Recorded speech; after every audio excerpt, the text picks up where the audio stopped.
everyone, welcome to our channel. This is class 7th, chapter 4 NCERT Science, the world of metals and non-metals. Metals यानी धातु और non metals अधातु, इनके बारे में इस चैप्टर में डिस्कस करेंगे। चैप्टर के बारे में है Yashwant and Anandi lives in a village in Rajasthan. Yashwant और आनंदी दो बच्चे हैं जो राजस्थान के एक गांव में रहते हैं। Their school has assigned them a project to learn about craft person who work with metal। उनके स्कूल ने एक प्रोजेक्ट दिया है कि उन्हें क्राफ्ट पर्सन के बारे में बात देखना है कि जो मेटल से काम करता है, मेटल से चीज़ें बनाता हो। They decided to visit a local iron smith who practice with craft. अब उन्होंने डिसाइड किया कि वो आसपास के एक लोहार, आयरन स्मिथ का मतलब होता है लोहार, जो लोहे का सामान बनाता है, उसके पास जाएंगे और देखेंगे वो कैसे बर्तन बनाता है, क्या चीज़ें बनाता है, उसके पास जाके ये देखेंगे। Yashwant and Anandi request their grandfather to accompany them. They are curious to learn how these iron smith make different item of daily use. अब यशवंत और आनंदी दोनों ने अपने ग्रैंडफादर से रिक्वेस्ट किया कि वो उन्हें अपने साथ ले जाएं उस आयरन स्मिथ के पास जो डेली के आइटम बनाता है। They interact with an elder craft person Sudarshan uncle. अब वो एक बुजुर्ग है, सुदर्शन क्राफ्ट पर्सन है जो लोहे की चीज़ें बनाता है, उसके पास जाकर बातें करते हैं। क्या बातें करते हैं? यशवंत कहता है विच item do you generally make. अब वो उनसे पूछता है कि आप जनरली कौन से आइटम बनाते हैं। तो सुदर्शन कहता है generally we make item of daily use such as flat pans यानी तवा, बकेट, बाल्टी, टोंग, चिमटा, farming tools like as spades, फावरा, एक्सिस कुल्हाड़ीज, टॉल खुरपीज एंड रेक्सिस जेलीज। अब वो सुदर्शन जब बताता है कि वो रोज़मर्रा की बहुत सारी चीज़ें बनाता है, जिसमें तवा है, बाल्टी है, चिमटा है, और खेती के भी कुछ आइटम बनाता है जिसमें फावड़ा, कुल्हाड़ी, खुरपी और जेली, ये सब बनाता है। अब आनंदी पूछती है what material are they made up of, वो किस मटेरियल के बने हुए होते हैं। तो वो बताता है कि सुदर्शन कहता है we use iron metal to make this item, कि हम आयरन का मेटल यूज़ करते हैं इन सब चीज़ों को बनाने के लिए। We also use wood to prepare handles wherever required, और जहाँ भी रिक्वायर होती है इनके हैंडल बनाने के लिए वो हम लकड़ी का इस्तेमाल करते हैं। Additionally we use coal in our furnace to heat the iron. अब हम जो है कुछ कोयल यूज़ करते हैं अपनी इनको गर्म करने के लिए। Sudarshan is heating an iron block in the furnace S it was become red hot. और सुदर्शन जो है अपनी फर्नेस का मतलब होता है भट्टी में कुछ आयरन डालता है जिससे कि वो बहुत लाल हो जाते हैं। He start beating it hard with a hammer. अब वो जब वो लाल हो जाता है लोहा तब के उसकी भट्टी में, तो उसको बाहर निकालता है और हैमर से पीटना शुरू कर देता है। Anandi is amazed and ask why are you beating it. Anandi ये देखकर बहुत ज़्यादा अचंभित हो जाती है और कहती है आप इसे क्यों पीट रहे हैं। तो सुदर्शन कहता है I am beating it to shape into an axe. अब मैं इसे पीट रहा हूँ क्योंकि मेरे को इसे कुल्हाड़ी का शेप देना है। आनंदी कहती है wow, a piece of iron can be as beaten into a flat shape, can we do this with other metal as well. और वो कहती है कि आयरन के एक टुकड़े को पीट कर किसी भी शेप में चेंज कर दिया जाता है, तो हम क्या इससे कोई और मेटल को भी इसी तरह से पीट के कुछ ऐसा बना सकते हैं। You may also have many such questions, let's explore what else we can do with metals. अब इस तरह के क्वेश्चन तुम्हारे दिमाग में भी होंगे। अब हम ये एक्सप्लोर करते हैं कि मेटल्स के साथ हम कैसे कैसे क्या क्या चीज़ बन सकती हैं। इसमें है प्रॉपर्टीज़ ऑफ मटेरियल्स की प्रॉपर्टीज़ हैं। सबसे पहले आती है मेलेबिलिटी का मतलब होता है किसी भी मेटल को नरम करना। अब नरम कैसे किया जाता है? क्वेश्चंस है conduct this activity under the supervision of your teachers और एन एल्डर। अब ये जितनी भी एक्टिविटी की जा रही है ये किसी एल्डर या टीचर के सुपरविजन में ही होनी चाहिए। Collect some waste pieces of copper, iron और iron nails, aluminium, a piece of coal, a pea size lump of sulphur यानी गंधक and a block of wood. कुछ ऐसे पीसेस मेटल्स के कलेक्ट करने हैं जिसमें एल्यूमिनियम होगा, आयरन होगा, कॉपर होगा और कोल होगा, और एक मटर के दाने के जितना सल्फर लेना है जिसे गंधक कहते हैं, और ब्लॉक ऑफ वुड, वुड का टुकड़ा लेना है।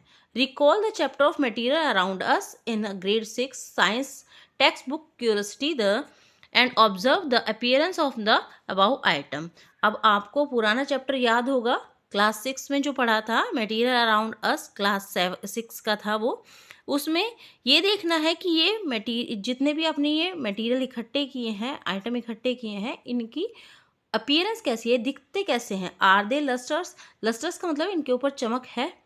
Also note whether they are hard और soft and record your observation in table 4.1। अब ये भी देखना है कि ये हार्ड है या सॉफ्ट है, और अपनी जो भी ऑब्जर्वेशन है वो टेबल 4.1 में लिखनी है। Now place each of these item one by one on any hard surface and beat them with a hammer. अब हर एक आइटम को एक एक करके किसी ऐसी हार्ड सरफेस पर रखना है और हैमर से उन्हें पीटना है। What do you think will happen, क्या होगा, क्या सोचते हो। Do the objects become slightly flatter और do they break into pieces, क्या ये थोड़े से फ्लैट हो जाएंगे या पीसेस में टूट जाएंगे। Record your observation in table 4.1। अब आपकी जो भी ऑब्जर्वेशन है टेबल 4.1 में इसको रिकॉर्ड करना है। ये टेबल 4.1 दिया हुआ है, इसमें अपीयरेंस है, हार्डनेस है और effect of hammering on different object on material. इसमें जो भी हैमर की एक्टिविटीज़ होगी, हैमर का जो भी इफेक्ट होगा किसी भी मटेरियल पर, वो सब आपको इसमें नोट करना है। तो सबसे पहले दिया है को जो भी ऑब्जेक्ट है आपका, ऑब्जेक्ट और मटेरियल्स, और फिर उसकी लस्टरनेस या नॉन लस्टर है, ये थर्ड नंबर पर है हार्डनेस, और फोर्थ नंबर पर है effect of hammering flattering break into pieces, क्या वो फ्लैटर होगा या फिर वो पीसेस में टूट जाएगा। तो ये ऑब्जर्वेशन लिखना है। सबसे पहले आएगा ऑब्जेक्ट, कौन सा ऑब्जेक्ट है, यानी कॉपर का पीस है, तो इस पे ये देखना है कि कैसा दिखता है, वो लस्टर है, नॉन लस्टर है, हार्ड है, सॉफ्ट है, और हामर का क्या इफेक्ट है। फिर पीस ऑफ एल्युमिनियम, वो लस्टर है या नॉन लस्टर है, हार्ड है, सॉफ्ट है, या फिर और उसका हामर का उसके ऊपर क्या इफेक्ट होगा। सेम तरह से सभी मटेरियल्स के साथ आपको यही करना है। जैसे नेल है, आयरन नेल है, उसके साथ भी यही, और कोल के साथ भी, सल्फर के लंप के साथ भी यही, और ब्लॉक ऑफ वुड के साथ भी सेम प्रोसेस आपको अपनाना है। तो इसमें यही पता चलेगा जितने भी मेटल्स हैं जिनके ऊपर चमक होगी वो सारे मेटल्स होंगे और वो हार्ड होंगे, और जो भी मतलब जिनके लस्टर नहीं होगी वो सॉफ्ट होंगे। तो अब एनालिसिस क्या हुआ है। Analysis table 4.1, identify the object that are lustre in appearance are hard. अब यही चीज़ ये कह रहे हैं कि जो ऑब्जेक्ट लस्टर्स होगा यानी जिसमें चमक होगी वो हार्ड होगा। You might have observed that object made from a copper, aluminum, iron are the luster in appearance and are hard। अब ये जो ऑब्जेक्ट हैं जैसे कॉपर, एल्युमिनियम, आयरन, ये सारे लस्टर्स हैं यानी इनके ऊपर चमक है और ये हार्ड होंगे। Lustre show by the metal is known as the metallic lustre, और जो लस्टर होते हैं मेटल्स उन्हें मेटेलिक लस्टर्स कहते हैं। Material like a copper, aluminium and iron are known as metals, whereas copper, sulfur and woods are non-luster and not as hard as metal। और ये सारे लस्टर्स होते हैं, ये कॉपर, आयरन और एल्युमिनियम, और ये मेटल्स कहलाते हैं। और इसकी जगह कोल, कोयला, सल्फर और वुड ये नॉन लस्टर होते हैं, इनके ऊपर चमक नहीं होती और ये हार्ड भी नहीं होते मेटल जैसे, और ये नॉन लस्टर्स होते हैं। आगे है आर ऑल मेटल हार्ड और सॉलिड, क्या सभी मेटल जो होते हैं वो हार्ड होते हैं और सॉलिड होते हैं। नॉट रियली, वास्तव में नहीं। Some metal like of sodium and potassium are so soft that they can be cut with a knife, और कुछ ऐसे मेटल्स होते हैं जैसे सोडियम और पोटेशियम, वो बहुत सॉफ्ट होते हैं और आसानी से चाकू से कट जाते हैं। There is one metal mercury that is found in liquid state as room temperature which you might have seen in the thermometer. अब एक ऐसा मेटल होता है, एक ऐसी धातु होती है मरकरी, जो कि लिक्विड फॉर्म में होती है रूम टेम्परेचर पर, और ये थर्मामीटर में देखी जाती है. आपने ये थर्मामीटर वाले चैप्टर में भी पढ़ा था 6th क्लास में. Recall the chapter of temperature and it's measurement. अब वो पुराना चैप्टर, देखिए ये भी बात कर रहे हैं, रिकॉल द चैप्टर यानी पुराना चैप्टर है क्लास 6 का, टेम्परेचर एंड इट्स मेजरमेंट. इसके अंदर आपने पढ़ा था. Which object did you find become flat और बीटिंग विद अ हैमर. अब कौन कौन से ऑब्जेक्ट आपने पाए कि फ्लैट हो गए हैं जब उन्हें हैमर से पीटा है. You must have observe that object such as piece of copper an iron nail and piece of aluminum become flat when you beaten. अब आपने ये देखा होगा, जो भी ऑब्जेक्ट यानी जो मेटल जिसके ऊपर लस्टर थी, जो हार्ड थे, जिनको हैमर से पीटा तो वो फ्लैट हो जाएंगे. Whereas other object that material behave differently. This property by which as material can be as beaten into the thin sheet is called the malleability. अब और दूसरे जो ऑब्जेक्ट हैं वो दूसरी प्रॉपर्टी बिहेव करेंगे, दूसरे मटेरियल दूसरी तरह से बिहेव करेंगे. वो मटेरियल जो कि पीटने के बाद एक शीट में कन्वर्ट हो जाते हैं, वो उसकी मेलेबिलिटी कहलाती है. Most metals possess this property. अधिकतर मेटल्स इस तरह की प्रॉपर्टी को दिखाते हैं. Can you give some example of the metal sheet. क्या आप कुछ मेटल शीट के एग्जाम्पल बता सकते हैं. मेटल शीट तो एल्युमिनियम फॉयल भी मेटल शीट ही है. You might have seen thin silver foil. अब आपने पतली सिल्वर फॉयल देखी होगी. कुछ स्वीट्स के ऊपर एल्युमिनियम फॉयल भी लगी हुई देखी होगी. कुछ चीज़ें रैप करने, फूड आइटम रैप वगैरह करने के लिए भी काम आती है. These are formed due to their malleability. वो भी इस वजह से बनती हैं क्योंकि इनकी malleability के कारण बनती हैं. गोल्ड और सिल्वर मोस्ट मैलेबल मटेरियल होते हैं. गोल्ड और सिल्वर बहुत ज़्यादा मैलेबल होते हैं, ये आसानी से किसी भी शीट में कन्वर्ट हो जाते हैं. आगे है, अ पीस ऑफ कॉयल और a lump of sulphur does not show this behaviour. कोयले का पीस और सल्फर का पीस ये इस तरह का बिहेवियर नहीं दिखाते हैं. They break into pieces and are said to be as brittle. ये जो चीज़ें हैं ये पीस में टूट जाती हैं. इनके पीस को अगर हैमर से अटैक करेंगे तो ये छोटे छोटे पीसेस में टूट जाएंगी और ये ब्राइटल हो जाएंगी, यानी ये बहुत सारे पार्ट में डिवाइड हो जाएंगी. ऑन द अदर हैंड, दूसरी तरफ, wood neither get flattered into a sheet nor break into the pieces. अब दूसरी तरफ वुड का हमने ब्लॉक लिया था, वो ना तो फ्लैट होगा, ना मेलेबिलिटी दिखाएगा, ना ही ब्राइटल होगा, ना ही वो छोटे छोटे पीसेस में टूटेगा. Therefore wood is neither malleable nor brittle. अब वुड जो है ना तो मेलेबल है और ना ही वो ब्राइटल है. आगे है, होलिस्टिक लेंस के अंदर क्या है, the impact of iron on the progress of civilisation of India. कैसे आयरन का प्रभाव जो है वो सिविलाइजेशन ऑफ इंडिया पर दिखाया गया है. In the grade 6 science social science text book exploring society India and beyond you learn about the Harappan. इससे पहले क्लास 6 की सोशल साइंस की टेक्स्ट बुक में एक्सप्लोरिंग सोसाइटी इंडिया में आपने पढ़ा था हरप्पन सभ्यता के बारे में, आपको पता भी होगा. They knew how to use metals like of copper and gold. उन्हें पता था कैसे कॉपर और गोल्ड की धातुओं को यूज़ किया जाता है. They use these metals to make various object from the utensil to jewellery.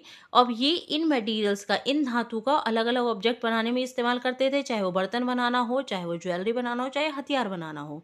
However you would hardly find any evidence of Harappan using a very prominent metal iron which you see lot around you today. अब आपने बहुत मुश्किल से इसके evidence, बहुत मुश्किल से इसके सबूत देखे होंगे कि हरप्पन सभ्यता में जो आयरन मेटल्स है यूज़ किया जाता था, जो आज के समय में बहुत ज़्यादा यूज़ किया जाता है. This is because it took a long time before of iron was use in day to day activity. अब इस वजह से, क्योंकि ये बहुत समय से रोज़मर्रा की ज़िंदगी में यूज़ किया जाता है. However once the use of iron gained as prominence in the times that has followed. अब ज़्यादातर आयरन जो है वो फॉलो किया जाता है, it is contributed significantly to the progress of civilisation in India. अब इसी का ही सबसे ज़्यादा कॉन्ट्रीब्यूशन है, इसी की वजह से ये सिविलाइजेशन में प्रोग्रेस है। For the intense due to the strength agriculture tools like of ploughs made from the iron were much superior to those used as previously. आज के समय में भी एग्रीकल्चर में शुरू से ही लोहे की चीज़ें बनी हुई होती हैं, जैसे कि हल, और आज के समय में भी लोहे की बहुत सारी चीज़ें बनी हुई हैं। What could be as potential reason that is as generally considered that a copper was discovered earlier as compared to iron? अब क्या इसमें क्या रीज़न है, किस वजह से जो ये कंसीडर किया गया है कि कॉपर जो है बाद में डिस्कवर किया गया है आयरन के। आगे है डक्टिलिटी, यानी इसको एक पतले तार में कन्वर्ट करना। कैसे डक्टाइल किया जाता है? Where do you find the use of metal wires? कहीं आपने धातु के तार देखे होंगे, उनके यूज़ भी किया होगा लाइट वगैरह में, इलेक्ट्रिसिटी में तार यूज़ किए जाते हैं। You might have seen wire of metal like of copper aluminium in electric fitting. आपने तार देखे होंगे कॉपर के, एल्युमिनियम के इलेक्ट्रिक फिटिंग में। सम ornaments like of bangle, necklace, earring etc are also made up of from metals wire। बहुत सारे ऐसे आभूषण होते हैं, बैंगल्स हैं जैसे चूड़ियाँ हैं, नेकलेस है, ईयरिंग है, ये सब मेटल के तार के बने हुए होते हैं। Metal wires play as important function in variety of strings musical instrument. अब मेटल वायर जो है बहुत वैरायटी लाता है, बहुत अलग अलग जगह यूज़ किए जाते हैं। किसी भी म्यूज़िकल इंस्ट्रूमेंट के तार बनाने में मेटल वायर का इस्तेमाल किया जाता है। और जैसे कि वीणा, सितार, वायलिन, इन सब, गिटार, इन सब में मेटल के वायर होते हैं। This property of material by which we can draw into wire is called the ductility. वो प्रॉपर्टी जिसके अंदर मटेरियल को, जो मेटल्स होते हैं उनको एक वायर में कन्वर्ट कर दिया जाता है, ये प्रॉपर्टी डक्टिलिटी कहलाती है। This property of ductility is mainly processed bye the metal. अब ये प्रॉपर्टी जो होती है केवल मेटल्स में होती है। Gold is so ductile that 1 gram of it can be as drawn into a 2 kilometres long wire. Gold जो होता है सबसे ज़्यादा डक्टाइल होता है, सबसे ज़्यादा लचीला होता है, और ये आसानी से 2 किलोमीटर तक 1 ग्राम गोल्ड को आसानी से 2 किलोमीटर तक लंबे वायर में कन्वर्ट किया जा सकता है। The ductile nature of the metal enable for the certain creation of this T strainers with us metal wire. अब ये देखो, किसी भी मेटल वायर में ये चेंज हो जाती है। छन्नी जो होती है ना, छन्नी के अंदर जो तार लगे हुए होते हैं पतले पतले, वो भी मेटल के बने हुए होते हैं। तो इससे मेटल की डक्टिलिटी चेक की जाती है कि मेटल कितना लचीला होता है, आसानी से तार में कन्वर्ट हो जाता है। Have you ever seen the wire made up of coal और सल्फर? क्या आपने कभी देखे हैं जो तार हों वो कोयले के बने हों या सल्फर के बने हों? Obviously not. We can say that coal and sulphur are not ductile. हम ये कह सकते हैं कि ये लचीले नहीं होते, कोयल और सल्फर डक्टाइल नहीं होते। Do you know that the rope made up of steel, a mixture of metal, iron और non metal carbon wire can be a support heavy loads. अब ये कह सकते हैं जो रस्सियाँ होती हैं स्टील की बनी हुई, जिसमें आयरन, मेटल्स और कार्बन नॉन मेटल्स एक साथ मिलकर मिक्सचर बनाकर एक वायर बनाते हैं, जिससे कि हैवी लोड वो कैरी कर सकते हैं। Therefore they are used in suspensions, bridge and in a cranes to lift heavy object. अब ये सब जो मेटल्स होते हैं ये डक्टाइल होते हैं, जिसकी वजह से ये बड़े बड़े ब्रिज बनाने में और क्रेन से बड़ी बड़ी चीज़ों को लिफ्ट करने में काम आते हैं। आगे है स्नोरोसिटी। स्नोरोसिटी का मतलब होता है साउंड। किस मटेरियल में साउंड होते हैं? मेटल्स में साउंड होते हैं। स्नोरोसिटी का मतलब होता है sound.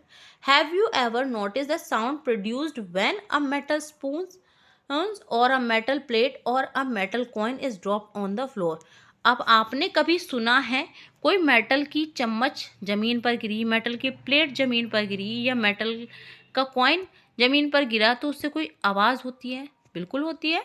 How is it different from the sound produce when a piece of coil और a wood is dropped on the floor. अब ये कैसे अलग होता है अगर वुड का पीस या कोल का पीस जमीन पर गिरे। तो आपने देखा होगा जो मेटल जो हार्ड होते हैं उनके पीस जब जमीन पर गिरते हैं तो बहुत ज़्यादा हार्ड साउंड करते हैं। अब आगे इसकी एक्टिविटी है, क्वेश्चंस हैं। Be careful while dropping the object. जब भी ऑब्जेक्ट को नीचे गिराओ तो उसके लिए केयरफुल रहो। Take a few object such as metal spoon, a coil, a piece of coil and a block of wood. कुछ ऐसे ऑब्जेक्ट इकट्ठे करने हैं, जैसे कि स्पून लेनी है किसी भी मेटल की बनी हो, कॉइन लेना है और कॉयल का पीस लेना है और वुड का ब्लॉक लेना है। Drop them one by one from a certain height. एक इक्वल हाइट से हर चीज़ों को नीचे गिरा कर देखना है। Do you notice any difference in the sound produce by this object. In object में कोई साउंड, जो भी साउंड प्रोड्यूस हो रहा है, क्या कोई अंतर है, कोई डिफरेंस दिख रहा है। देखिए यहाँ पर एक चीज़ दिखाई गई है कि ये देखिए, I use the difference in a sound when my stick is hits wood and और metals I help to help find my way. ये एक ब्लाइंड दिखाए गए हैं और इनकी जब स्टिक किसी भी चीज़ से टच होती है तो ये आसानी से पता लगा सकते हैं कि कहाँ कौन से रास्ते में मैं जा रहा हूँ। इनकी स्टिक जब वुड से टच होती है तब ये पता लगा लेते हैं क्या साउंड आ रहा है, और जब आयरन से टच होती है तब भी ये पता लगा लेते हैं क्या साउंड आ रहा है। आगे हम एक्टिविटी पर ही चलते हैं।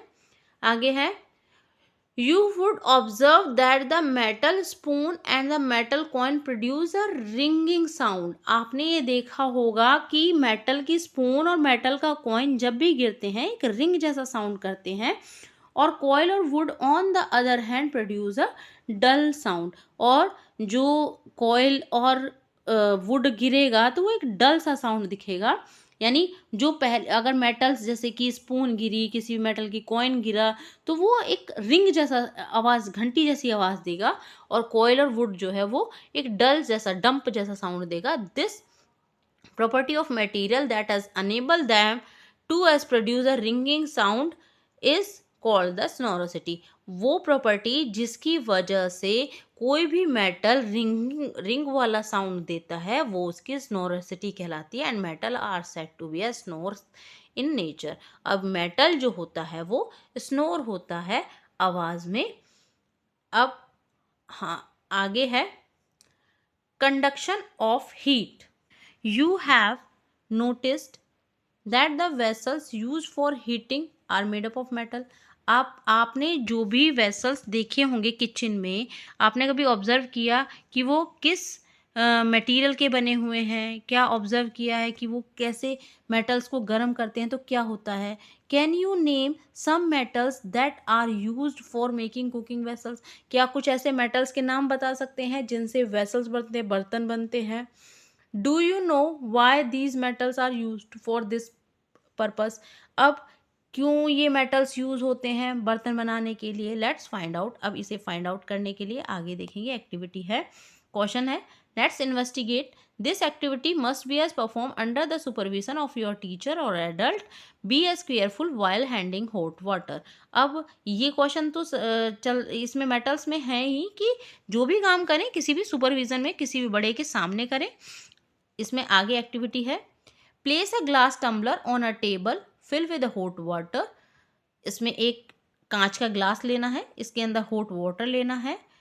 Take a metal spoon and a wooden spoon of almost same size. एक वुडन स्पून लेनी है, एक मेटल की स्पून लेनी है, सेम साइज की और सेम थिकनेस की। Immerse both the spoons simultaneously into the hot water and leave them undisturbed for few minutes। अब दोनों को एक साथ एक पानी में डालना है, गर्म पानी में डालना है, और दोनों को ही बिना डिस्टर्ब किए थोड़ी देर के लिए छोड़ देना है। Now carefully touch the upper end of each spoon. अब दोनों स्पून का ऊपर का पार्ट टच करना है। देखिए ये एक्टिविटी इसमें शो की गई है। एक ग्लास है कांच का, इसके अंदर पानी लिया हुआ है, गर्म पानी है, और इसके अंदर 2 स्पून डाली हुई हैं, एक मेटल्स की बनी हुई है और एक वुड की बनी हुई है। दोनों अप्रॉक्सीमेटली सेम साइज है, सेम थिकनेस की है, और थोड़ी देर के लिए इन्हें छोड़ दिया है।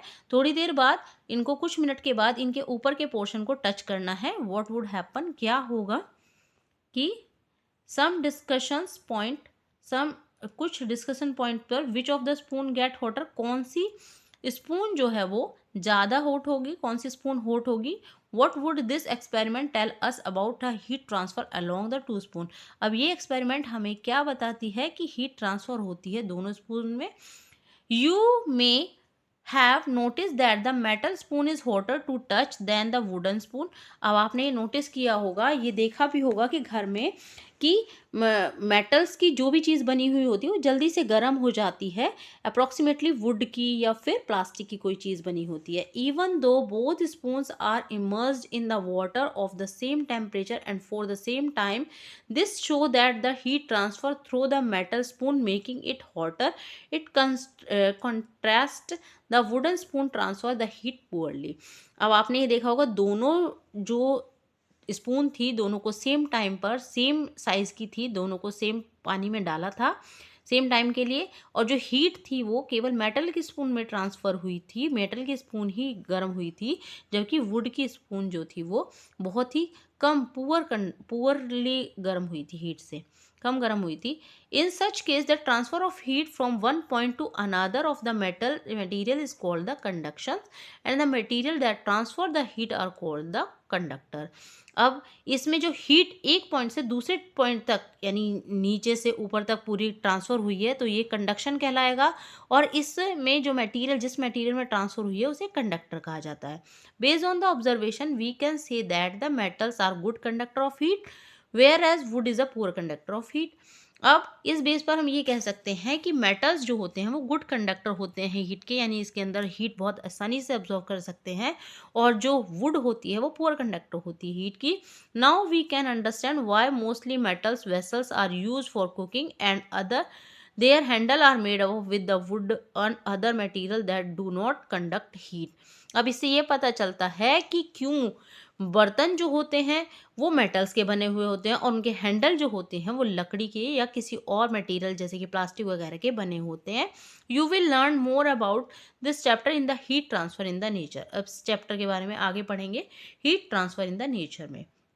आगे है कंडक्शन ऑफ इलेक्ट्रिसिटी। अब इलेक्ट्रिसिटी कैसे ट्रांसफर होती है, इसमें यह है, have you ever seen an electrician using a screw driver. क्या आपने कभी किसी इलेक्ट्रिशियन को देखा है जो स्क्रू ड्राइवर यूज़ करता है, पेचकस वगैरह यूज़ करता है। What type of material is use for making it's handle. किस तरह का मटेरियल का हैंडल बना हुआ होता है इनका। You may have also notice that electrician wearing rubber gloves and shoes while working. What can be as reason for this. आपने देखा होगा इलेक्ट्रिशियन को या फिर घर में भी किसी को इलेक्ट्रिसिटी पर काम करते हुए कि वो हमेशा शूज़ पहने रहता है और इलेक्ट्रिशियन रबर के ग्लव्स पहने रहता है। ऐसा क्यों, क्या रीज़न है इसके पीछे। आगे है, इसमें कुछ ऐसी एक्टिविटी बनाई हुई है, डिज़ाइन एन इलेक्ट्रिक सर्किट। एक इलेक्ट्रिक सर्किट को डिज़ाइन करना है like a testers circuit in the chapter of electricity. जैसे कि आपने टेस्टर बनाया था इलेक्ट्रिसिटी चैप्टर में। Circuit are there as component, repeat the same activity using the material listed below in a record your observation in table 4.2। अब जैसे उस circuit में आपने कंपोनेंट इस्तेमाल किए थे जैसे भी, इसी तरह से आपको इसमें भी मटेरियल्स इकट्ठे करके आपको एक वो बनानी है। You may collect a few object such as piece of aluminium foil, iron nail, lump of sulfur, copper wire, piece of coal, piece of dry wood, stone and a eraser made up of rubber and piece of nylon rope। अब कुछ ऐसे object collect करने हैं जैसे aluminium का foil, iron nail और sulphur का एक पी के जैसा साइज का टुकड़ा लेना गंधक का, कॉपर का वायर लेना है, कॉयल पीस लेना है और ड्राई वुड लेना है, स्टोन लेना है, इरेजर जो रबर की बनी हो और एक पीस लेना है नायलॉन रोप का। प्रेडिक्शन क्या है, which of these could make the bulb of these the tester glow which could not. कौन सा इनमें बल्ब का काम करेगा, चमकेगा जो टेस्टर में, और कौन सा इनमें नहीं करेगा। अब ये है कंडक्शन है elasticity of different object material. जैसे कि हमने एक पूरा सेटअप तैयार किया है, एक सर्किट बनाया है, उसके अंदर हमें ये चेक करना है जो कि पहले इलेक्ट्रिसिटी चैप्टर में से कि किस में कौन सी चीज़ ग्लो करेगी, कौन सी नहीं करेगी।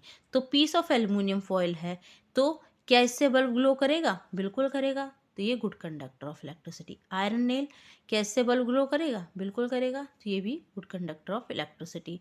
लंप ऑफ सल्फर, इससे ग्लो करेगा? नो, इससे नहीं करेगा, तो ये पुअर कंडक्टर ऑफ इलेक्ट्रिसिटी। इस तरह से आगे जो भी मटेरियल वुड है, वुड से नहीं करेगा, और आगे आपका रबर है, रबर से भी नहीं करेगा, वो पुअर कंडक्टर है। You might have observe that object made up of aluminium, iron, copper, the bulb glow, whereas sulfur coil, wood, stone, eraser, nylon rope do not make it glow। अब जो अभी बताया एल्युमिनियम, आयरन और copper, इनसे bulb glow करेगा, जबकि sulphur कोयल, wood, stone, eraser और नायलॉन रोप से बल्ब ग्लो नहीं करेगा। Do you see any pattern in the glowing of one bulbs when using the different material in activity 4.4? क्या आपको कुछ और पैटर्न पता है जिससे बल्ब ग्लो कर सके ये 4.4 एक्टिविटी में? It observe that all the material that make the bulb glow are metals. वो ऑब्जेक्ट जो कि जिससे बल्ब ग्लो कर जाए वो सारे मेटल्स हैं, और material that allow electricity to flow through them easily are the good conductor of electricity. और वो मटेरियल जिसके अंदर इलेक्ट्रिसिटी आसानी से फ्लो हो जाए वो गुड कंडक्टर ऑफ इलेक्ट्रिसिटी है। In contrast, material that has prevent the bulb from glowing by not allowing electricity to pass through them are poor conductor of electricity। और वो दूसरे मटेरियल जिनके अंदर बल्ब ग्लो नहीं करता और लाइट पास नहीं होती, वो पुअर कंडक्टर ऑफ इलेक्ट्रिसिटी होते हैं। So now we can understand that the plastic covering on screwdriver and rubber gloves protect the electrician from the electric shock because these material are poor conductor of electricity। तो अब इससे ये पता चला क्यों जो आपका स्क्रू ड्राइवर होता है वो उसका हैंडल प्लास्टिक का बना होता है, और क्यों इलेक्ट्रिशियन जो है वो रबर के ग्लव्स पहनता है, क्योंकि ये इलेक्ट्रिशियन को शॉक लगने से बचाते हैं। ये पुअर कंडक्टर होते हैं इलेक्ट्रिसिटी के। We learn that material are generally hard, lustrous, malleable, ductile and good conductor of heat and electricity। तो हमने ये पढ़ा कि मेटल्स जो होते हैं वो हार्ड होते हैं, लस्टर्स होते हैं, मैलेबल होते हैं, डक्टल होते हैं और गुड कंडक्टर होते हैं हीट के और इलेक्ट्रिसिटी के। Now let's learn how metals behave in the presence of air and water. अब आगे ये पढ़ेंगे कि मेटल्स कैसे बिहेव करते हैं एयर और वाटर की प्रेजेंस में।